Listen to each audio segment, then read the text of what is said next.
Hi, అందరికీ నమస్కారం. ఆంధ్రప్రదేశ్ రాష్ట్ర ప్రజలందరికీ, తెలుగు ప్రజలందరికీ నమస్కారం అండి. అందరూ బాగున్నారా? Okay, very good, very nice. ఆంధ్రప్రదేశ్లో పాపం విచిత్రమైన రాజకీయాలు నడుస్తూ ఉంటాయి. ఆంధ్రప్రదేశ్లో ఒకసారి మాట్లాడదామని చెప్పేసి ఏదో నాకు తెలిసిన 4 విషయాలు మీ అందరికీ కూడా చెప్దామన్న విషయంతో మీ ముందు రావడం జరిగింది.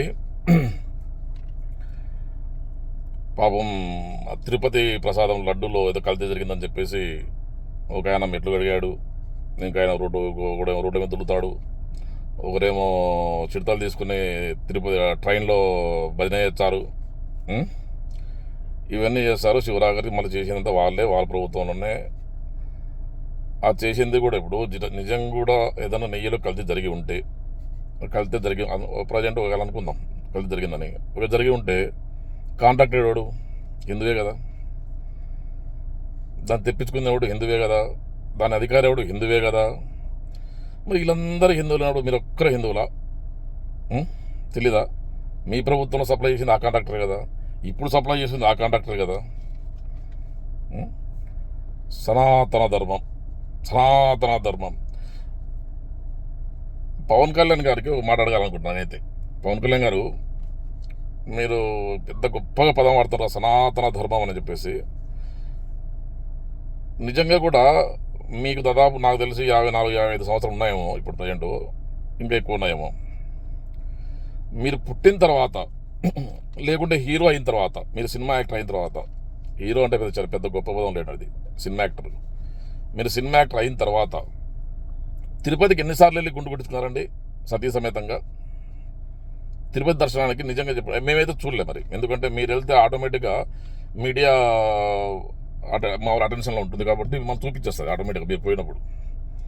కానీ పోయినట్టు ఎక్కడ దాఖలాలు లేవు ఈ మధ్య కాలంలో.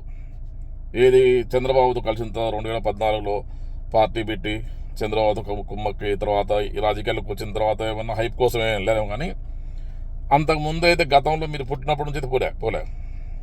మేము చిన్నప్పుడు మేము పుట్టకముందు ఏమన్నా మీ నాయనతో పాటు ఏమన్నా తలనిలాలు తీసుకుని పోయించినాయేమో, అప్పుడు ఎవరు చూసిండట్లే. అది ఇంకో గుండు విషయం తెలుసు మాకు, వేరే గుండు విషయం తెలుసు, కానీ ఈ తిరుపతి గుండు విషయం తెలుసు మాకు. వేరే గుండు విషయం తెలుసు. అందరూ అనుకుంటే విన్నాం, మేము కూడా విన్నాము, పేపర్లో చదివాము, టీవీలో కూడా చూసాం. అది కూడా నిన్నగాక మొన్న తిరుపతి రెడ్డి విషయం పక్కన పెట్టు, అయిపోయింది. దాని మీద విచారణ చేశారు, నడుస్తూ ఉంది. సరే చూద్దాం. మీ తెలుగుదేశం నాయకుడి యొక్క కొంపలో, మీ తెలుగుదేశం నాయకుడి యొక్క గోడౌన్లో 1,83,000 కిలోల గోమాంసం దొరికింది. 1,83,000 కిలోల గోమాంసం దొరికింది. ఏడ సందులలో పడుకున్నావు నేను? నువ్వు పవన్ కళ్యాణ్ ఏడున్నావు నువ్వు? సనాతన ధర్మం ఏమైంది? సనాతన ధర్మం ఆడిపోయినావు? ఏం మూసిపెట్టినావా సనాతన ధర్మాన్ని? ఏడ మూసిపెట్టినావు? వాడు ఉన్నాడు టీవీ5 సామమూర్తి గాడు. నిన్నగాక మొన్న ఏదో జగన్మోహన్ రెడ్డి హైదరాబాద్కు వస్తే జగన్మోహన్ రెడ్డి చూడడానికి జగన్మోహన్ రెడ్డి అభిమానులు వచ్చినానని చెప్పేసి వాడైతే ఏకంగా టీవీ డిబేట్ పెట్టేసినాడు. టీవీలో 10 రాష్ట్రంలో సమస్యలు ఏం లేవు, ప్రజలకు ఏం సమస్యలు లేవు, జగన్మోహన్ రెడ్డి చూడడానికి జగన్మోహన్ రెడ్డి అభిమానులు వస్తే నీకేందయ్యా? నీకేం నొప్పి? దాని మీద ఎందుకు డిబేట్ పెట్టావు? 1,83,000 కిలోలు గోమాంసం దొరికింది కదా, దాని మీద ఎందుకు డిబేట్ పెట్టావు నువ్వు? దాన్ని ఎందుకు చూపియరు? ఎందుకు తేలిగుడ్డ దొంగల్లాగా ఉన్నారు అందరూ? మీ కమిషన్ అవుతాయనే? మీకు వచ్చే నజరాన్ని రాదనే? లేదంటే చంద్రబాబు చెప్తా కొడతాడనే? పవన్ కళ్యాణ్ చెప్పాలి, దీనికి సమాధానం చెప్పాలి. నువ్వు ఏడ దాచిపెట్టుకున్నావు అంటున్నా? ఏడ దాచిపెట్టుకున్నావు? అక్కడ తిరుగుతున్నట్టు కదా, నిన్న మొన్న పిఠాపురం సందులో తిరుగుతుంటావు కదా. మరి పిఠాపురం సందు పక్కనే కదా గొడవ అది, ఆ తెలుగుదేశం నాయకు ఉంది. ఎందుకు పోలేడికి? సీజ్ ద సిప్ అంటే సీజ్ ద సిప్, మరి దీన్ని ఎందుకు సీజ్ ద గొడవ అనుకున్నావు? నువ్వా హిందువు? మాకు నిలుపుతావా హిందూ మతం?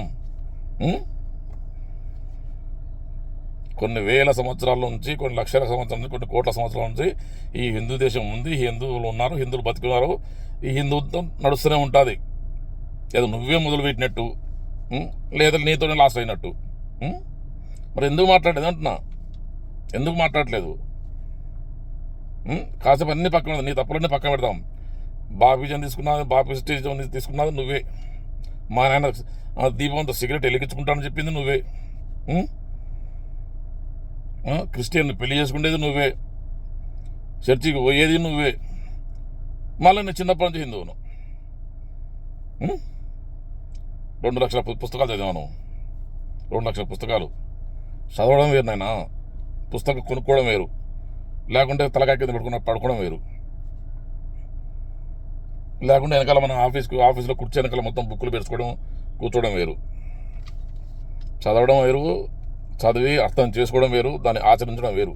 పుస్తకాలంటే ఎందుకు జనాన్ని నాశనిస్తావు? పాపం నిన్ను నమ్ముకున్న అభిమానులు, ఆ కార్యకర్తలు, సినిమా పిక్చర్లు అయితే నిజంగా కూడా నువ్వు చేసేవని చెప్పేవని చేస్తావు అన్న ఉద్దేశంతో ఇలా పిక్చర్లు అయిపోయారు పాపం వాళ్ళు. ఊడిగించారు. నీకు ఊడిగం చేసినందుకు ఇవాళ వాళ్ళ బతుకులు కాకావికలమైనాయి.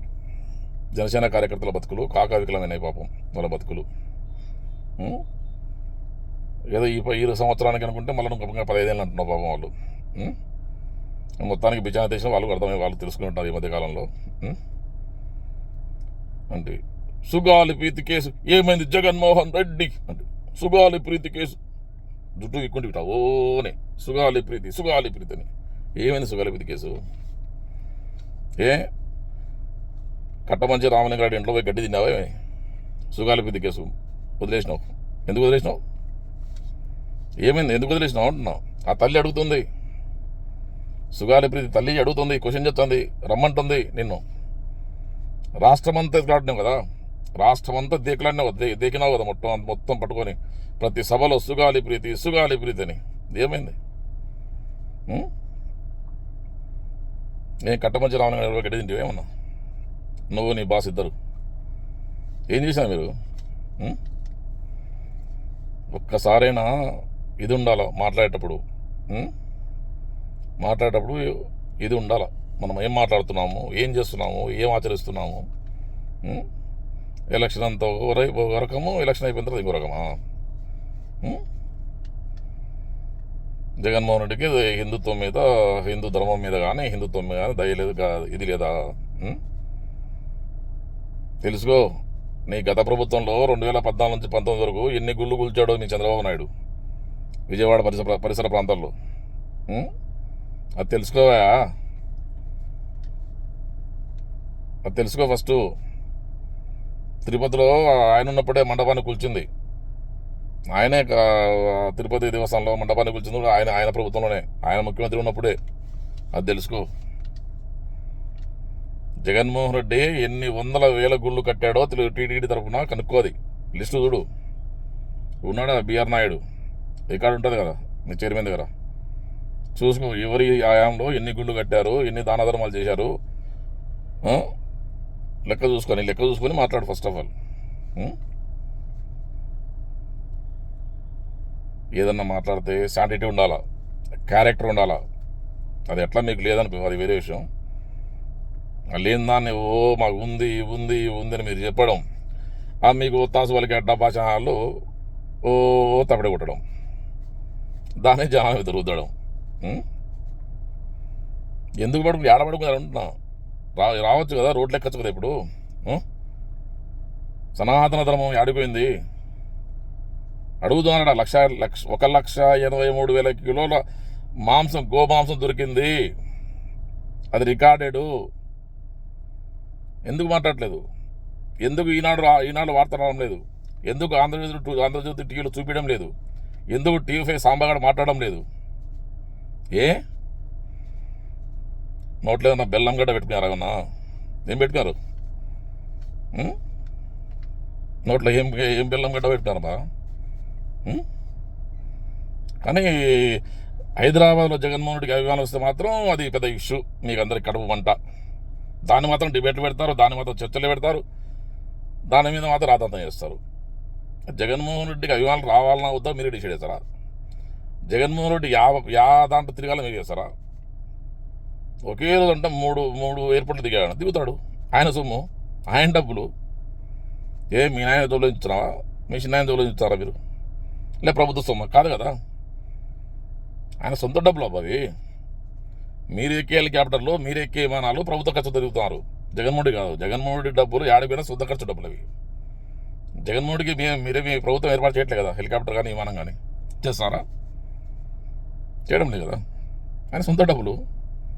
ఆయన ప్రభుత్వానికి ఏం బిల్లు పెట్టట్లే కదా నాకు ఇంత ఖర్చు అయిందని. మరి విమానంలో కాకపోతే రాకెట్ పోతాడు ఆయన. మీకెందుకు చెప్పు? ఆయన డబ్బులు ఆయన ఖర్చు పెట్టుకుంటున్నాడు. అన్నీ వదిలేసి ఫస్ట్ ఆడ 1,83,000 కేజీల మాంసం దొరికింది బాబు, గోమాంసము. అలా సీజన్ చేయి, లేకుంటే దాన్ని ఏమైనా చేయడం చేయి, మాట్లాడు, లేకుంటే దాన్ని మాంసాన్ని కడిగి లేకపోతే ఎక్స్పోర్ట్ చేయి. ఇక్కడ మెట్లు కడిగినా చూడాడా, కింద నుంచి పైకి మెట్లు కడిగినావు కదా, ఆ మెట్లు కడిగినట్టు దాన్ని శుద్ధి చేసి లేకుంటే పంపించి ఎక్స్పోర్ట్ అని చేయి. వాళ్ళు ఇంకా దగ్గర ఉండి ఇంకా కమిషన్ పెంచుతారేమన్నా. తెలుసుకోండి ఆంధ్రప్రదేశ్ ప్రజలారా, ఎవరు ప్రజలకు ఉపయోగపడతారు, ఎవరు ప్రజలను రెచ్చగొట్టి అధికారంలోకి వస్తారు, ఎవరు ప్రజలను ఇబ్బంది పెడతారు, అధికారంలో ఎవరు ఇబ్బంది పెడతారు, ఎవరు రాజకీయం కోసం వాడుకుంటారు తెలుసుకోండి. ఇప్పుడైనా ఓటర్ మహాశయులందరూ తెలుసుకోవాలి, ముఖ్యంగా ఆంధ్రప్రదేశ్ ప్రజలు. ఎందుకంటే బాధాకర విషయం ఏంటంటే,